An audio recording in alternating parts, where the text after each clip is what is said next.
Are you a student, mentor, or parent that loves robotics? Then you're in the right place. Up-to-date info on all things robotics. This is the RoboZone podcast with your host, Pete Eckman.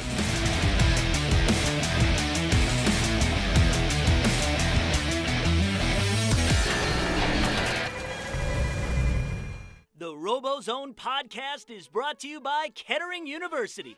It's a Kettering-built world. Hello and welcome to the 30th episode of the RoboZone podcast. This podcast is for Tuesday, August 29th. In this episode, we're going to talk about some gaming. Our favorite games, maybe some of yours, and how gaming and robotics have a unique relationship. In addition, we're going to talk about some more funding that you need for your new FRC team if you're starting one, and the limited time that you have to apply. First up, let's talk about some gaming. But before we get to the gaming discussion, let's hear from our secondary sponsor. The RoboZone podcast is brought to you by AndyMark.com, your robot parts experts. Hi everyone, this is Pete Eckman with the RoboZone podcast. This is the 30th episode of the RoboZone podcast, and this is going to cover one of the most important aspects of robotics to me personally, and that's gaming. Without gaming, you don't even have a game to play in robotics, so it all's derived off that. So with me tonight, first of all, I have Mr. Peters. Please introduce yourself. Hey, I'm Gus Peters. I'm a former alumni from 2337, the Engine Nerds. And we have Lillian Eckman. Hi, I'm Lillian. I'm an alumni of Team 70, the More Martians. So I know these guys personally. One of them's my daughter. The other one I know from the Engine Nerds, and two of the biggest gamers that I personally know, both from a tabletop format to anything to electronic computer, Xbox, PlayStation, and so forth. So what I wanted to talk to you guys about tonight was, I know personally from you guys that you guys do a lot of gaming outside of robotics, outside of competing for Blue Banner, correct? Oh yeah. Good. So, Gus, what kind of gaming? What's your favorite? What do you game right now? Outside of robotics, you're an alumni. So, what kind of gaming do you do right now? Well, I mean, in my spare time, I'll get my Xbox. I'll play some Halo. Also, I'll for like tabletop wise, I'll get together with some friends and play some Dungeons and Dragons. Always a good time. And Lily, what kind of gaming do you do?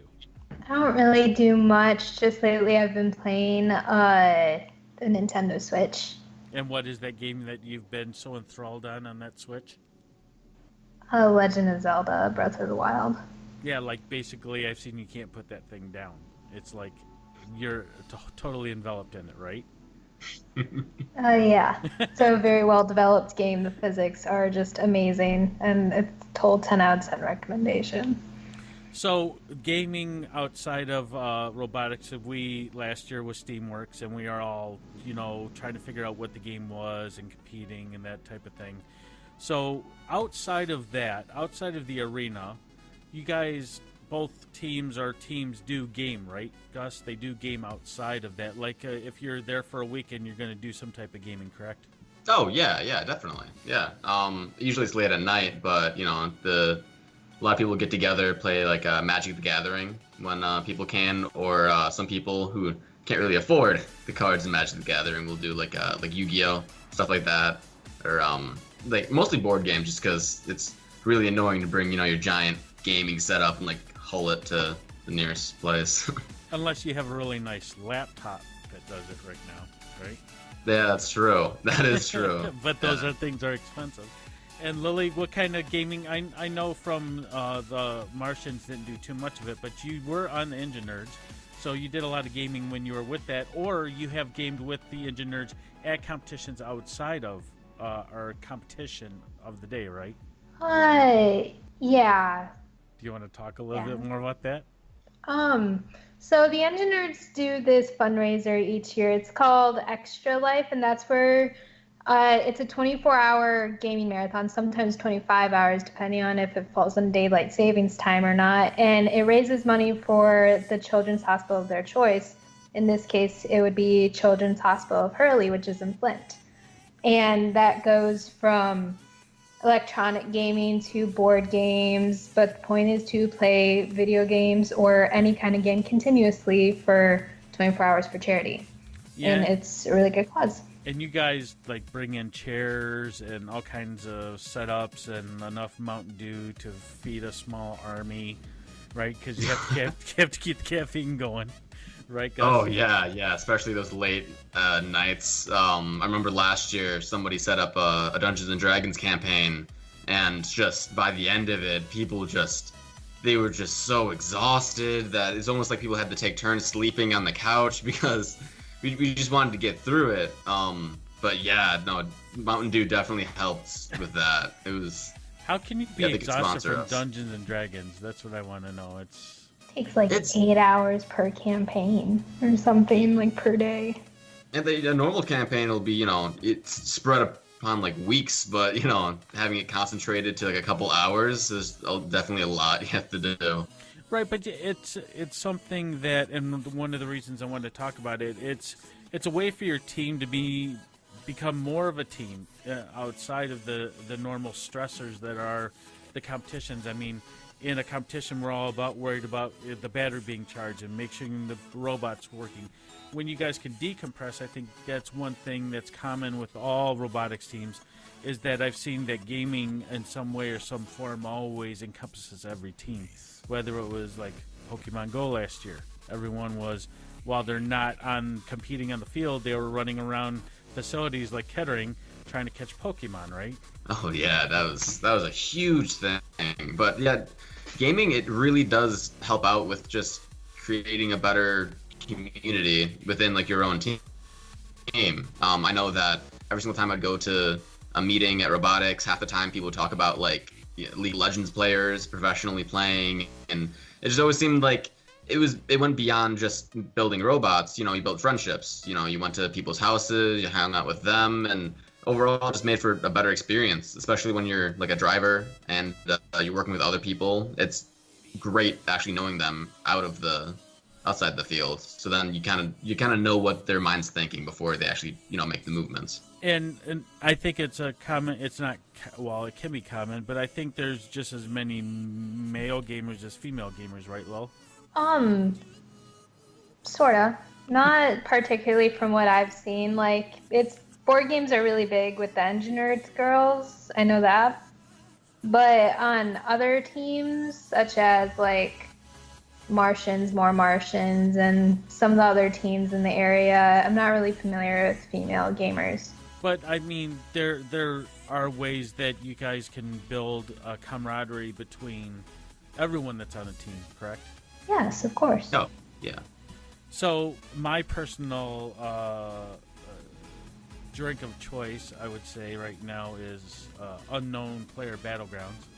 I cannot play that game enough. It's a battle royale game. Lily's shaking her head at me because we're on video, but I will play that thing till 3 a.m. in the morning and then go to work the next day. Only because it's a new game. 2, it's not boring. 3, it's and for people that are listening, it's battle royale means 100 people get dumped into an area and you have to duke it out to see who's the last one standing. So it's kind of cool, if a really bad event ever happened in the world, and I don't ever want to see something like this happen, but it's kind of like that, that theory. There's many movies that have been based off that. So what is your, Gus, what is your favorite game ever? Like ever? Favorite game ever? Ooh, that's a good question. Probably, well, the one that I spent like the most time in would have to be Destiny on the Xbox. I dumped hours into that game just because it hooked me with like the grinding and just getting better weapons and hanging out with my friends trying to do raids, and that game really got me addicted to it for like 2.5 years. As soon as I got home, I'd just get on that and play it. It got bad at some points. And Lily, you've played that game as well, haven't you? A little bit, not too much. I will admit I have almost 2,000 hours into that game. And the second one's coming out in less than 2 weeks. I think it's like September 7th, I think, is the drop date that's going live. And that one's this year, for people who don't know, Destiny 2 is coming out. It's coming out not only on Xbox and PlayStation, but it's also coming out for PC. So I'm really excited to see it come out on PC, but that's towards the later end of October. I think I know more about video games than I do robotics. It's kind of sickening. Maybe I should start a video game podcast. Maybe.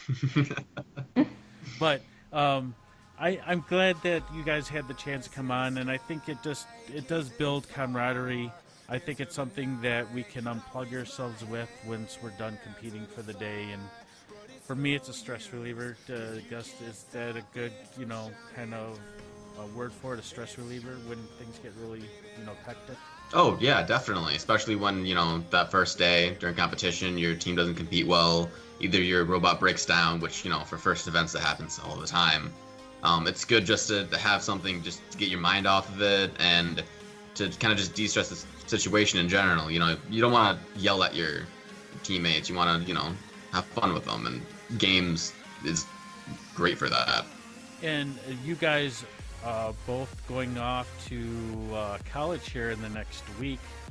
I know you guys are going on campus both on the same day, 2 different campuses, but the Go Blue, Amazing Blue, right? Yeah. My favorite. Yeah. Anyone that's ever listened to this podcast knows that Michigan has a special piece of my heart. You guys excited about going on campus? Yeah. Yeah, that's going to be definitely an event. You guys are a little scared? It's okay to be scared. You get a little bit nervous? Not really. I think I might be a little bit scared for my first calculus class, but I think I've battle tested Lily. I've set her up, me being private military, and I'm like, it'll be fine. It's not going to be that hard. But it is, you guys are going to be off on your own, and that's going to be kind of cool. I remember myself going in the military. I was right around your ages. It was really interesting to have everyone not around me anymore and trying to figure it out. But I think both you guys are going to take gaming into school with you as well, right? I know, Lily, I'm giving you an Xbox One to take to school with you. Gus, I heard you got a pretty kick-butt laptop for graduation, right? Oh, yeah. This thing will definitely run whatever games I throw at it. You want to tell us a little bit more of what that thing is? Well, it's a laptop, but I basically just call it a portable desktop because that's basically what it is. It has gigantic fans on it to keep it cool, but it has like a desktop GTX 1080 in it. So for people that are more computer savvy, they'll know that that's stupid amount of power for a laptop. But yeah, it's definitely gaming standard. Right, and I just ordered, I don't know if Lily told you, but I ordered one. I ordered an MSI.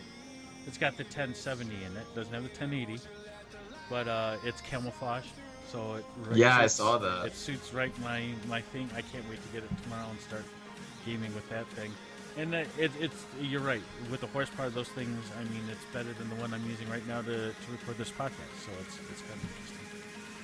But I want to thank both you guys for coming on with me tonight, talk about gaming a little bit. I will earmark you guys for future episodes, just because I know you guys are captive audiences, so I can get you on anytime I want. But when you sign off, just tell us again who you are and how we can follow the teams that you guys were on. Okay, we'll start with you, Lily. What do you mean follow? Yeah, no, like tell us full name and how we can follow the Martians or the engineers. My name's Lily Eckman. I am an alumni for Team 70, but I did find out yesterday from a robotics event that Team 70 is actually no longer a team. So they will not be competing this coming robotics season. Interesting. I didn't know that. So, wow, that's a little piece of information. Now that we all know it, a little shocker to me too. And Gus, can you tell us about yourself and how we can follow the Engine Nerds? I'm Gus Peters, a former student from Team 2237, the Engine Nerds. I know that you can follow them on Twitter at Team 2237, or they also have an Instagram, which I believe is also Team 2237. I think they have a Snapchat, they have a Facebook. You can also go on their website at team237.com. I know that. So if you're really interested in knowing what what the engineers are up to, then, pick up your phone. At least, I'm guessing at least somebody would have one of those social medias on their phone. Right. And in closing, I know both you guys are being trained to be volunteers here in the next couple weeks, right? Aren't we going to see both you guys at Kettering? You'll see me. I'll be in MC with Nick Clark. I hope that I can make the competition. Well, yeah, being away off in Ann Arbor area, that's a little bit of a stretch, but I know if you can be there, you will be there, Gus. But we're going to see you guys volunteering in the next year as alumni to FIRST, so we can't wait to see you guys, whether you're emceeing or whether you're a game announcer or whether you're just a referee or an FTA or something special. I know that you guys want FIRST to progress, right? So thank you guys for coming on board. I'm signing off. Have a great night. Thanks for coming on. I'll talk to you guys soon. Again, I'd like to thank Gus Peters and Lillian Eckman for coming on the podcast, especially in the week that they're leaving for college. We wish them all the luck in college. We wish all those alumni that are going off to college the best of luck in their upcoming freshman year. If you need us, we're out here. The mentors are still here for you, so please reach out to us if you need us. And don't think that you're in the boat all by yourself. We are here to support you guys. As you may have heard of me in the past couple weeks, there is now funding out there for grants for new FRC rookie teams. And now's the time to apply. So once you've applied on FIRST for a new team, please access the link that we have in the show notes and get yourself some free money. There is no way, shape, or form you should not apply right now for those grants. It's free money, and everyone knows who's ever started an FRC team or any robotics team for that matter needs as much money as possible. And it's free, and it's supported by FIRST. So get out there and apply for it. On a more serious note, and before we end this podcast for this week, I want to send, and we want to send, our thoughts, prayers, and hope that anyone that's affected by Tropical Storm and Hurricane Harvey are safe. Not only those FRC teams, FTC teams, or any robotics teams down in the southern part of Texas. We want to make sure that everyone is safe and make sure that if you need any help, those robotics teams or people in general can always reach out to robotics teams across the country to help out. That's what we're here for. We're involved in all of our communities and especially teams. There's no bigger brotherhood, sisterhood than robotics teams across this country. So please, those teams, reach out to us. Let us know you need help, what we can do, anything to help out. Thank you. The RoboZone podcast is brought to you by Kettering University. It's a Kettering-built world.